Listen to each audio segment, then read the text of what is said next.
You know, I am very, very rarely, maybe never, somebody that can't find the words for a particular issue. I usually can find something to say. I'm getting to be a loss for words here with the West Virginia Mountaineer football team this season. West Virginia falls to Iowa State 31-14. That last touchdown complete in garbage time. Never in the game, really. Failed to even compete with the Cyclones. And I put it in the headline of the game recap over there at WV Sports Now. And that's the truth. So West Virginia now 3-6, now needing to win out to get bowl eligibility. That's it. That would be the positive end of this season, crawling in a mediocre bowl game. And it might even be less than a mediocre bowl game. Granted, they'd have to play well down the stretch to even get there. But last year, 6-7, losing a mediocre bowl game, everybody, including myself, said that, okay, there got to be something this year that shows you a reason to trust that climb. And I'm the guy, I don't like talking about a coach being fired or saying a coach should be fired. Okay. I sit in front of this man weekly. I like the guy. I put this in a tweet too. I think it's a sad situation. I really, really like Neal Brown as a man. This is my first year professionally back on the West Virginia beat. Of course, I've covered this team sporadically as a professional, certainly followed and covered in college since I'm a WVU alum, but I'm part of Pittsburgh media. There's no secret there. Been covering the Steelers and many other teams throughout Pittsburgh media and doing shows, etc., amongst Pittsburgh media the last decade or so. And I'm still part of Pittsburgh media, but the Mountaineers are part of that Pittsburgh DMA. So I'm running WV Sports Now and covering West Virginia on this beat as part of what I've been doing. But now I'm back in front of him. I'm back down there. And he's already learned my name. Man knows me by name, asking me about my baby that's 3 months old. I mean, the people there, they're really good people. Everyone involved with the football program, from Mike Montoro to assistant coaches, Jordan Lesley, Graham Harrell, of course, Neal Brown. For Gale, a really, really nice guy. Him and Montoro work together. Shane Lyons is even a nice man. And Shane Lyons and Neal Brown are in lockstep, and Shane Lyons is responsible for creating this, you could argue, maybe too tough of a schedule for this type of program, certainly throwing Alabama on the schedule coming up. Program's nowhere near ready for that. And then scheduling all these rivalry games, which are really, really cool to see since you don't really have any rivals in the Big 12, but they're all on the road in the same year. Next year is going to be at Penn State to open up the season. Are you ready for that? No.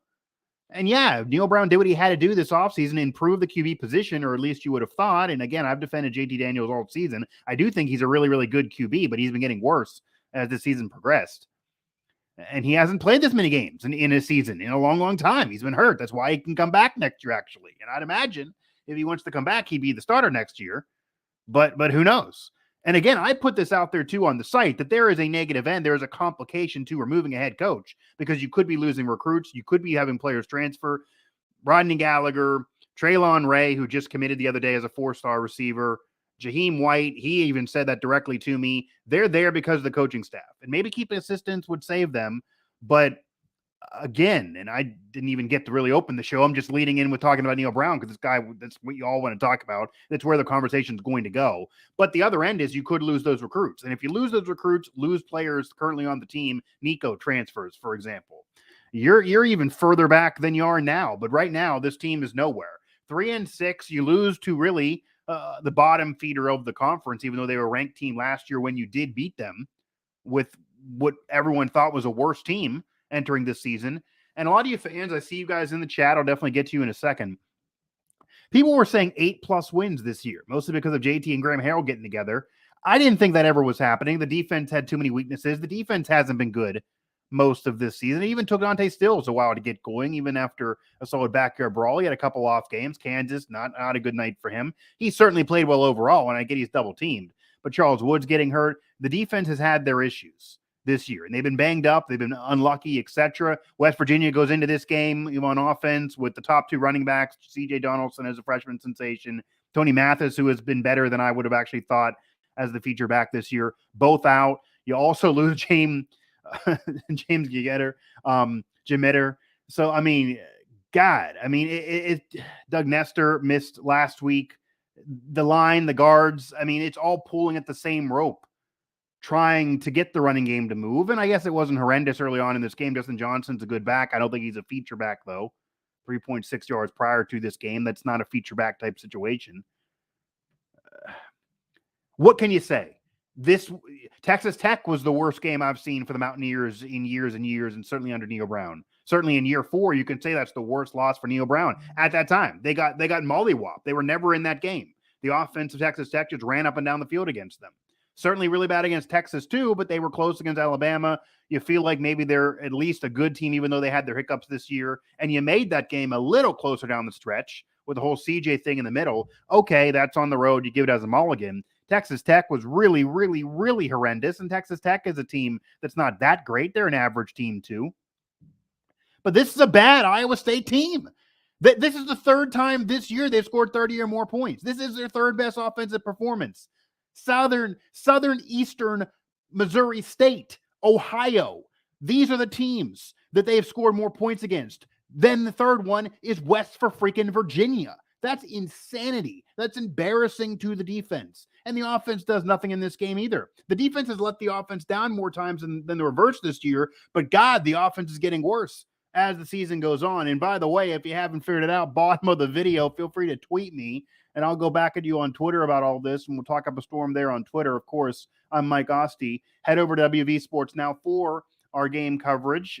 My game recaps there. We're going to have a Twitter reaction story there. We'll have the post-game pressers there. I'm obviously not in Ames, Iowa, so that all might be delayed. But when those are sent to us, we will get those up here on the WV Sports Now channel and also on the website. So feel free to subscribe as well for notifications.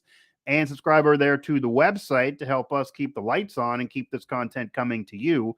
We got basketball season coming up here. Ethan and I will have that season pass for that. So Bob Huggins needs to turn that ship around and make it a basketball school, because that's really the hope right now. This is really, really, really bad. And as I said before, losing to Texas Tech, okay, they score a lot of points.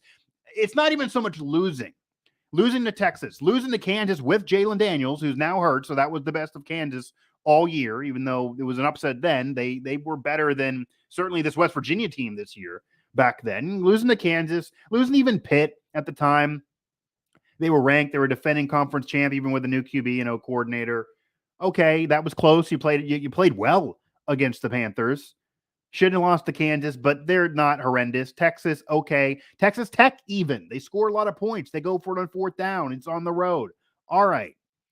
But Iowa State flat out isn't good, guys. Their fans thought they were going to blow this, and they had a 20-point lead. Just look on Twitter. Search Iowa State fans. They weren't comfortable. They know what this team has done. They know what they have done. That's a 5-game losing streak they snapped this year. Yeah, they started 3-0, but again, 2 of the wins were in Southeastern Missouri State and Ohio. So it wasn't like they beat anybody of note when they were 3-0. And their cross-state rivalry game, I was way, way, way down this year. So that doesn't mean as much as it would have. I'm going to touch on something I see here. I do see fire them all. And I got to say to go in that direction, because here, and I'm not saying I'm going in that direction, but just to have this conversation here, people talking about Graham Harrell, people talking about Jordan Lesley here. If Graham is truly calling the plays, then I wouldn't be opposed to ditching him. Daniels has moments, but it's very obvious why he is at WVU. I'm not impressed with Harrell or Daniels. So that's where I'm going to go right now. So I have been somebody all year, and I'm an honest guy. I keep it real with you. So if I say something that then again that gets disproved or my opinion may change, I'm not going to lie about it. I mean, the internet's evidence. I'm not deleting things. So here it is. I've said in the past that Graham Harrell is the guy that I would consider promoting to head coach if you do move on from Neal Brown. I've also said in the past, even though I wrote a story earlier in the season that something got to give, despite, again, me, unlike some bloggers or other people that claim they're part of media that aren't really down there in Morgantown, that don't ever go and don't have a credential, and they're saying things. I get it. Yeah, they're saying things. I hear you. But are they there in front of Neal Brown while they're saying it? I'm saying it in front of the man. Okay. And I'm asking more than some of my colleagues would ask.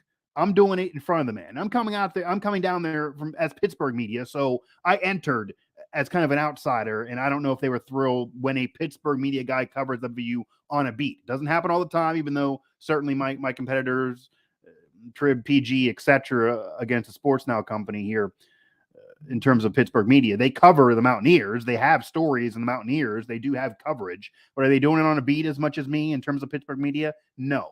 But when someone does it, they certainly don't, I don't think, love it, to be honest with you. My connections are keeping it rolling down there, and who knows if they even listen to this or watch this at all. But I try to be respectful. I try to be professional, and I try to just be honest. Okay. I entered the season saying Neal Brown had to be on the hot seat and he had to get at least 6 wins. I understand the buyout is as big as it is. I also understand the recruiting class coming in. This recruiting class now is better than I thought it was. Okay. They got Traylon Ray. He turned down Tennessee, who is fighting for a playoff spot in one of the top teams in the SEC, regardless of what you're seeing against Georgia. Okay. So much better off situation than the Mountaineers. Really. That's surprising. I didn't think he was coming, but he's coming. And yeah, you have the portal and people could decommit. I get it. The Mountaineers have benefited off players decommitting from other places. But right now, he committed. So the recruiting class is looking to be a top 30 recruiting class. Top 35 probably at the worst, even if you would lose Ray somehow or gain nothing else. This is a good recruiting class. And they got players excited about coming in. Rodney Gallagher and Jaheim White are tweeting up a storm. They appear excited about coming in. And I have made it very clear that, again, I think fans don't get this. I think some others don't get this. Some of my colleagues maybe, or people, again, who claim to cover the team but don't actually doing it on a beat and don't actually have the credential, that it's more complicated than just removing a coach. This is not the Steelers. This is not an NFL team. This is not a pro team here. You lose recruits. You lose transfers. Doesn't matter who comes in. It could be Nick Saban, for crying out loud. You're going to be behind the 8 ball by a year or so. You're not going to be winning next season. This will be a while, and probably will be a while anyway, even with Brown, because you bring JT back in this team, it doesn't feel like that actually is much of a benefit for next season. But I never thought it would happen. Okay. I honestly believed I would cut bait. I would say a standard is a standard. You got to be higher than this. You got to at least win more than one bowl game in a 5-year period. Obviously, this is now year 4. Next year, you're certainly concerned.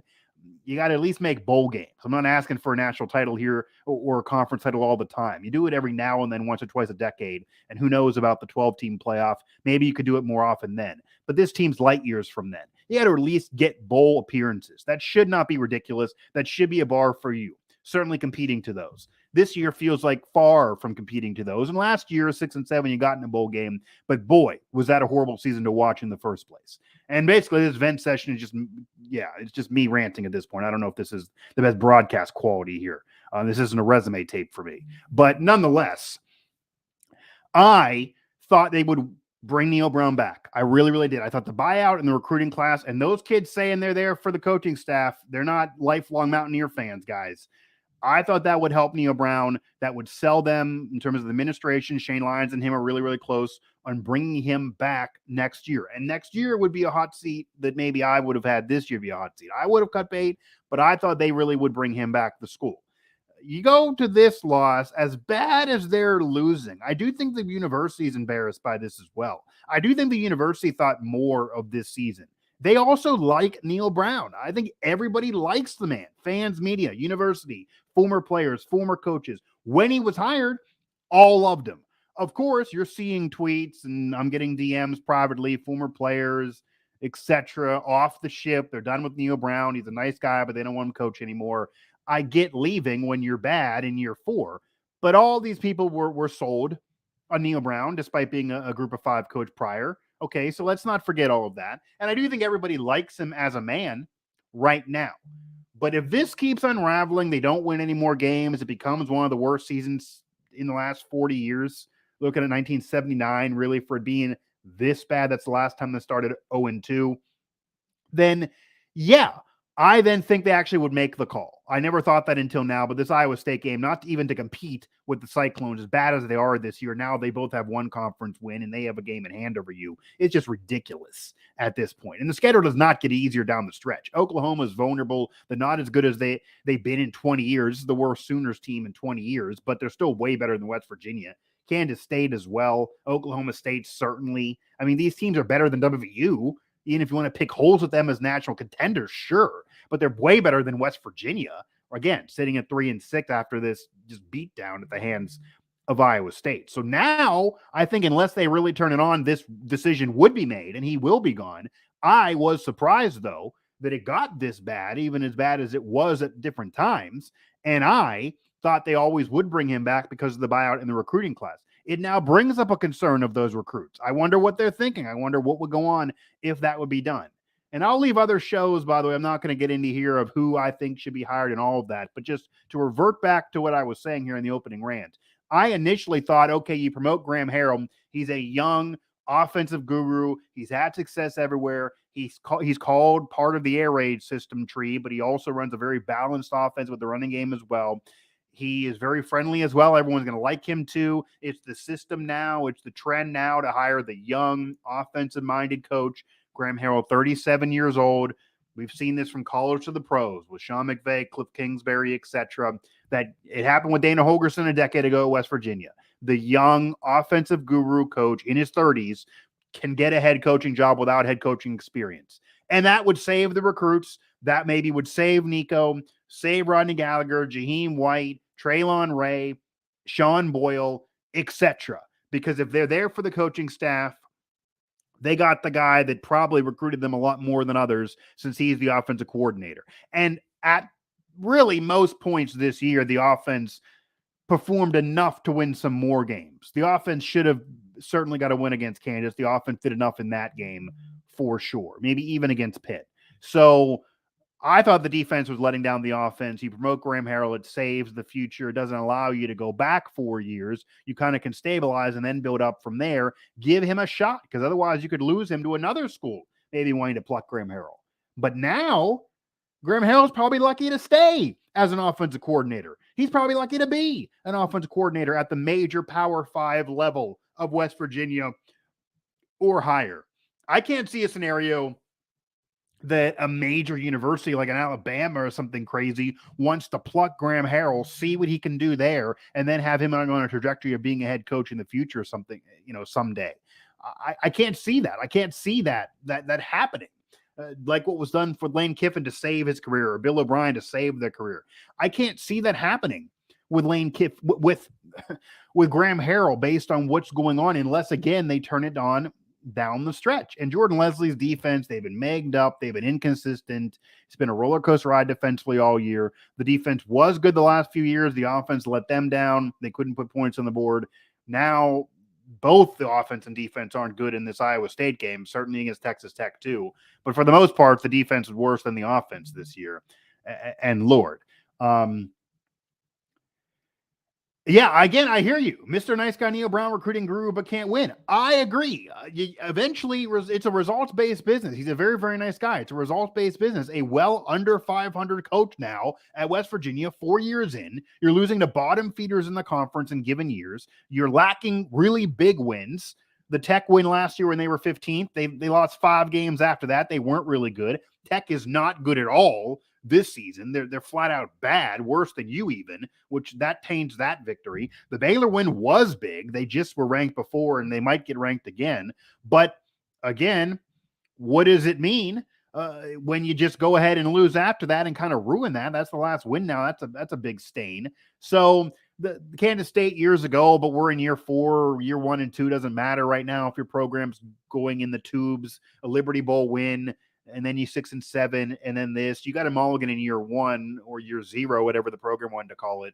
But going into year 5 with a below 500 record, lacking big wins, bad losses, the vibe's bad with former players, etc., going at the program and going at the coach and mentioning the AD on Twitter. It doesn't look good when Pat McAfee goes on game day and he has the biggest mouthpiece and biggest platform of any former player in the sport. And that is not in any way an insult. Pat McAfee has the biggest platform of any former college player in the sport now.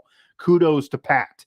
And he made it clear, and he was blunt, and he said he's disappointed in the Mountaineers. Most disappointing team of the season for him personally. And yeah, Texas A&M, Florida, Miami, Notre Dame. There have been other disappointing teams this year, but for him, it's the Mountaineers. He's a Mountaineer. And God, it's bad. Now, he might have overestimated things, saying that he thought they would be a power and just dominate the Big 12. That's a bit much. Yeah, they were the year before coming in with the Orange Bowl win, but I don't know if I think that's reasonable. But better than this certainly should be expected. Bowl games should certainly be expected. And yeah, McAfee was being honest. I appreciate honesty. I'm glad he was being honest. I asked Neal Brown about it. He says he didn't see it. He hasn't really been on social since. Probably not to be called a liar, because he told me he's not on social anymore, really. Even after the commit, he didn't tweet about it. But I'd imagine it eventually did get to him. I pretty much kind of do know that from what others have told me. And I'm sure he didn't like it. But again, he's going to stay focused. He's going to do his job. You can't let what Pat McAfee says get to you. And I'm not saying it has. But at the end of the day, this team is just not good enough. And it's not about, I don't know if it's about preparation. They switched it up. They did everything different on this road trip. But every place can't be a tough place to play. That can't be an excuse. Every situation cannot have excuses. I know they're really banged up and had tons of injuries. But by the way, so has Iowa State, which is part of how they've been so bad this year on their losing streak. They're out. Their running back situation as well. So, and that was on the broadcast. I thought it was crazy because the Mountaineers, again, are out their top two backs, so I'm not going to feel bad for Iowa State, of course. But again, it wasn't. It's not like Iowa State came in there completely healthy either, and they mopped the floor with West Virginia.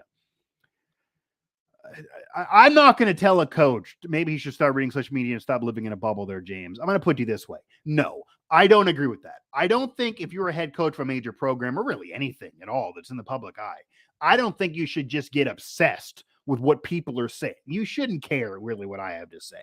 I don't think you should care what you have to say, or any of the fans or any media members have to say. He has to do his job, and he does have to cut out the noise that I wrote about. I don't take that back. They obviously haven't been good enough, but I don't think he needs to sit there and just stress over what I say in a show or what's on social media.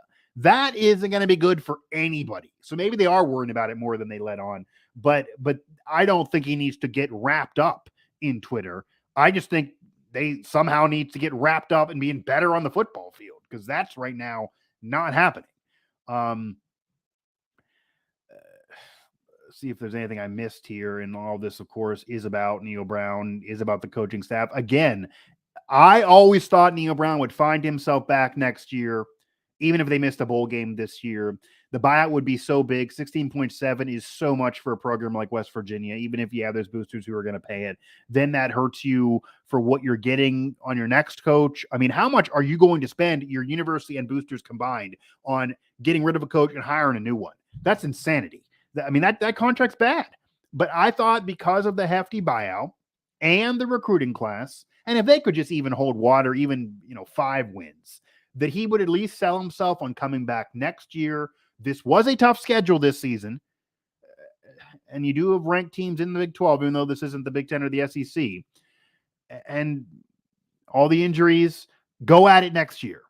At least a bowl game next year, if not more. Get 7 wins next year, then resell a climb with young players. You got a lot of youth at receiver, a lot of youth at QB, youth now at running back with C.D. Donaldson. If you keep him in the program, the defense needs shoring up, but they're sending a lot of offers to linebackers and defensive ends and a lot of defensive players as well, and safeties. The secondary is a big issue, but they're trying to work there recruiting-wise. You got a transfer portal that can be in your favor, even though you also can lose players. But at this point with veterans, who are you really going to lose? Where can you go? What do you have to lose? So I thought, okay, Neal Brown would come back next year. It would be year 5. He really inherited nothing. So maybe you say in reality, it's really year 3 or 4, because you have to factor in the COVID year. That can be an excuse for him. Maybe you give that as a valid excuse. And the COVID year actually was a bowl victory. So you can say he made something out of a really hard situation. And last year was a bowl game, even though they lost. But this year to be worse really, really sucks. And again, I would have cut bait, but I could have seen an argument off recruiting class and buyout to bring him back for next season in Neal Brown. Now, losing as bad as you are to Iowa State, with the way this season is looking like it's going to unravel and just be really, really bad and have it be one of the worst seasons in Mountaineer history of the last 40, 50 years and prior, you might have to cut bait. Neal Brown said the standard is the standard. He dropped to Mike Tomlinism. Well, the standard got to be higher than this at West Virginia. And again, it's almost heaven. I'm not acting like it's heaven. It isn't Alabama. It isn't Ohio State. But almost heaven is better than this. This is hell for Mountaineer Nation. This is hell for the West Virginia football program. So it's one thing to be almost heaven and be the Cubs of college football, really. And yeah, you were undefeated 100 years ago, maybe should have claimed the 1922 national title. You got the 88 season, the 2007 season, 93 season, close numerous times. Not a legit national champ unless you do claim the one from 100 years ago. And all those titles way back when, what do they matter? They're all controversial because no one really knows what freaking happened, and none of them were claimed at the time or even could have been. So, okay, modern era, nothing happening, but close, no cigar. Really quality teams, really competitive teams, really fun experience, of course, during the Pat White era, and that's when I was in college. Not that it was always like that, but almost heaven. The Cubs of the sport. Still fun, entertaining, an historic 15th winningest program in college football history. It's not like you're talking about Rutgers, who lost for 100 years and was horrendous, had a couple of solid seasons, and then dips back, and what's going on, and the fans are upset. Yeah, perennially for a century, it's a bad program. Not the case for West Virginia, even though the bowl record all time is below 500. But getting there a significant amount of times is a gigantic positive. And again, 15th winningest program. So almost heaven. The Cubs of the sport prior to 2016 for the Cubs. But again, that's not now. Almost heaven's one thing. It's one thing not to be heaven and be almost heaven perpetually, but to be hell now on a consistent basis and feel like there's no light at the end of the tunnel to go up. There's no climb that's really happening. That's the problem. So now I'm less sold on Neal Brown coming back. Now I'm less sold on promoting Graham Harrell, even if you want to try to save the recruits. And now Jordan Lesley, who's a Neal Brown guy, if someone got to be the scapegoat this year and it's not Neal Brown, it probably has to be Jordan Lesley, despite all the injuries. And I say this thinking all three of them are really nice men. I really like talking to all of them. They're family guys. I have a beer with all of them. I wanted to work out with all of them. I wish they win every game from now on, and I'm not throwing a fan card out there. Even though I'm an alum, I cover this team. I'm trying to be unbiased here and fair, but I like these people. They're good people, honestly. They really, really are. But I got to be honest, too. In 31-14 to Iowa State, I know it's on the road and you're banged up, but my Lord, people thought 8 wins. I thought 6. I didn't think 8. But me saying 6 wins before the season of the media member looks stupid. I should have said 3 or 4 like the national media, because that's where this program's headed. One of the worst seasons in program history for West Virginia. I'm going to look at a little bit more of this and probably wrap things up because I got to finish my coverage, and this has just pretty much been an event session for me to unload.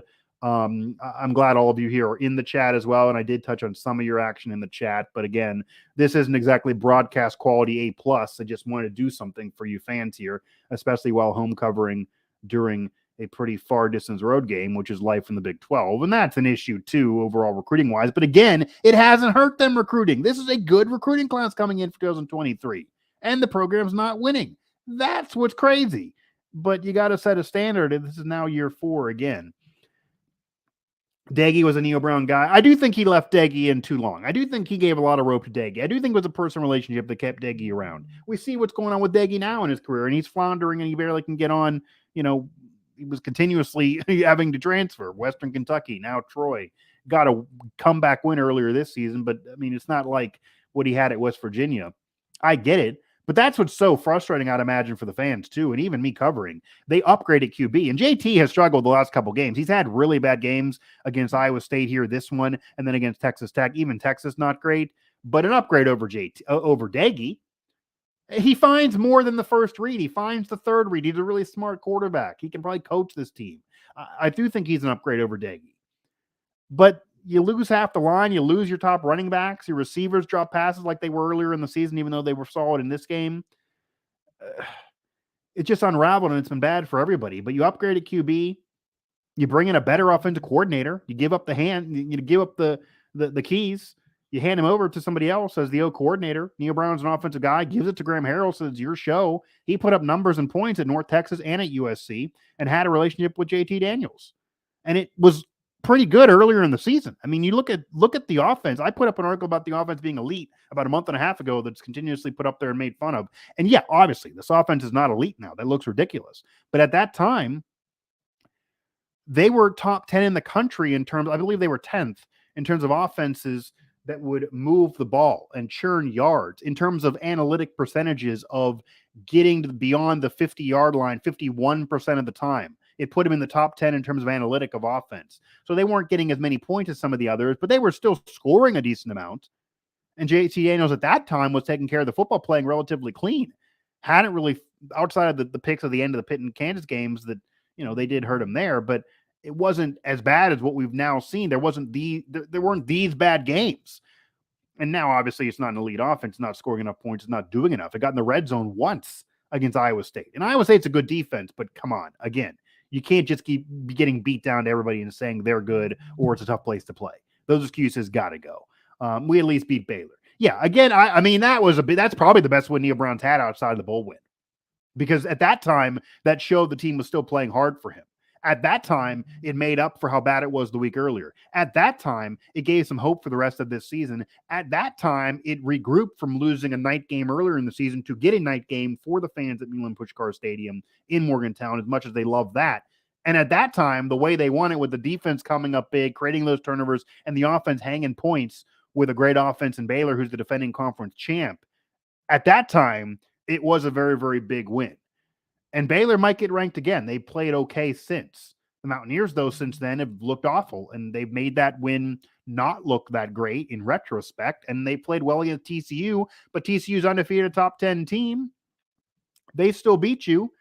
You sandwich it in the middle there with Texas Tech being horrendous and Iowa State now following up after playing solid at TCU with this horrendous performance. And yeah, we beat VT as well in terms of Virginia Tech. I got to tell you guys, Virginia Tech is dog crap. I mean, that program is worse off than West Virginia. That program's going nowhere. They lost to Old Dominion prior to the West Virginia game. That is not a good Virginia Tech team. They weren't good last year. They're not good this year. That win is nice for the rivalry and to have the Black Diamond Trophy and to brag to those fans and the geographic connection, and might help you recruiting there. I get it. And it's a tough place to play there, no matter how good or bad they are in Blacksburg. But no, that's not a win to brag about with how bad they are and how bad you are since that game. Look at that. So I think that'll do it for this edition of, Mountaineer Event Session / our West Virginia postgame show here at WV Sports Now. Again, head over to the website for our game coverage or our conclusion of our game coverage, and I'll give you takeaways, opinions, and all of that in the coming days. And a lot of the stories I've already put up on the channel there. Search them, find them. I could write them again. It's the same thing. Death taxes, and God, it is still really bad for the West Virginia Mountaineers. And as I said on Twitter, as I said at the open of this Vent Session / post-game show, many thought the West Virginia Mountaineers were just going to be an average football team this year. Okay? Some took exception and thought they would be good. But for the most part, many thought they just would be an average team this year. An average team. It doesn't excite you in year 4. Okay? An average team frustrates you. An average team is not really good enough at West Virginia, even though you got to have your expectations be reasonable. But this team is not average. This team is not average. This is a bad team. This is a bad football team. This is not a bowl team. This is not an average team that a bowl team would be at 6-6. This is a below average, flat out, bad football team. And it's one thing for West Virginia to always be almost heaven. Almost heaven. Not heaven, almost heaven. But right now, the West Virginia football program, they're sitting in hell. How can they find the light to get out of that hell is now the question. Because things are really, really bad and the vibes are really, really bad. Maybe causing some seats to scorch up if they weren't already.